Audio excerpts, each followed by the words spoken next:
Yo guys, what is going on? Insanity coming back at you with yet another information commentary where we're going to go ahead and stray away from the shooter, Call of Duty, Halo genre and jump into something completely different. That's one of the main things that we're going to go ahead and focus on our channel from now on, and it's going to be variety, and I really hope you guys enjoy it because I want to make sure that I'm not known for one specific thing. I think it works for some YouTubers, but for me, I don't like doing one thing. I have to branch out. I have to make sure that I'm having a ton of variety content on my channel to not only keep myself entertained, but make sure that you're not getting bored with what I'm making. So, with that being said, let's go ahead and talk a little bit about this crazy controversial topic of season passes. More importantly, let's talk about the Batman Arkham Knight season pass, which seems to have a lot of gamers in the community just in a complete frenzy. So how do we go ahead and attack a topic that we really don't talk about all that often? I'm going to go ahead and start with the most obvious way to get this, just so that everyone can relate, no matter what you're really into, and that would be the Call of Duty Season Pass and Battlefield Premium. Those have to be the two most purchased DLC packs out there across any platform, no matter what. I mean, you got to think, it's a $50 price point, and you're getting months of new content regardless of what system you're on, and it does bring in a lot of different sales, and it's almost the price of a second game altogether at $49.99 US. So with that being said, why is everybody freaking out over the idea of, hey, the Batman Arkham Knight season pass is $40 and we only get 6 months of content? Well, you got to think about it for just a moment here. When you get a Call of Duty season pass, you're going to get what? You're going to get 4 DLC packs, you're going to get roughly 2 or 3 new weapons, and I would say roughly 3 to 4 new multiplayer maps in each pack. So, and that's spread out over about 9.5 to 10 months time. Anywhere from the first one will launch in January, and you'll see the last one launching right about August, right before they wind up doing the final reveal of all the multiplayer stuff for the next Call of Duty at Gamescom. So you got to think for a second, okay, if that's about the time frame, why is it everyone's freaking out over the idea of I'm only getting 6 months of content where something is dropping each and every single month for a totally different game?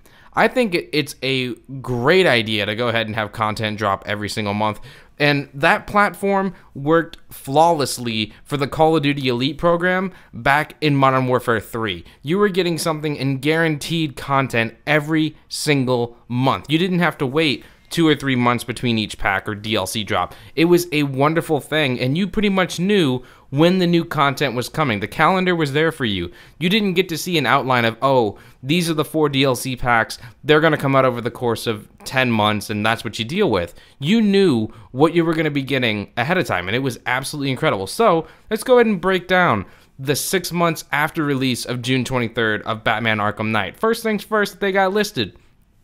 The Batgirl of Matter of Family DLC pack. Now, this is the first time that we're ever going to be getting the chance to play as Batgirl in the Arkham series. And I'm going to go ahead and read the exact description of what this DLC has to offer. An all-new prequel story expansion in an entirely new location where you get to play as Batgirl for the very first time in the Arkham series. Check out the first render of Batgirl. You should be seeing this up on the screen now. La la la. Looks beautiful. Looks great. Now, the month thereafter, then again, well, I'm not going to go ahead and say the month thereafter because I'm not certain that this is going to wind up launching in order as you see it here. The next one that you wind up seeing is the Season of Infamy. Play as Batman in all new story missions featuring legendary supervillains invading Gotham City with new story arcs, missions, and gameplay features. The next month, you're going to wind up getting Gotham City Stories. Play as Batman's key allies in narrative missions extending their storylines from both before and after the events in Batman Arkham Knight. So that's where you're going to want to get into play as Robin and Nightwing, and it's just going to go absolutely insane with all the other different characters that are going to be jumping into this storyline. Now, the other DLC pack that you can be looking forward to is legendary Batmobiles with themed tracks. So pretty much, and this is the first time you're going to be driving around the entire world of Gotham. You're going to have the streets open like they're GTA style, and you're going to be able to drive the Batmobile wherever you want to go. So drive the iconic Batmobile from the Batman's 75-year history with custom-built racetracks, each themed to a Batmobile-specific era. Each Batmobile will be drivable across every race track. Now, the Last and final two things. One of them you can already guess. We're going to get character skins out of the wazoo. You always get crazy character skins in Arkham games, so that's going to be nothing different there. But the one we really need to go ahead and focus on, and it's loved by so many different people in the Arkham series, is the challenge maps. And the ones you're going to be getting this time are the Crime Fighter challenge maps. And I quote, "Engage in a series of new challenge maps utilizing the unique playstyles of Batman and his allies." So when you scrunch all this all up, put it in a ball, throw it in a box, mail it to somebody, you have the entire season pass for Batman Arkham Knight. Is it worth 40 bucks? Do you feel like they're just trying to push out 6 months of content so that right at the beginning of the year, after the Game of the Year announcements are all made, that they're able to put out a Game of the Year edition just to try and make an extra buck with all the content bundled in at no extra cost? Sound off in the comments down below. Let me know what you think of this. I love the Batman Arkham series. I think it is the most amazing adaptation of a comic book series in the gaming universe, and it will never be replicated. It could never be better than this unless Rocksteady is the developer on this, just because they've perfected it.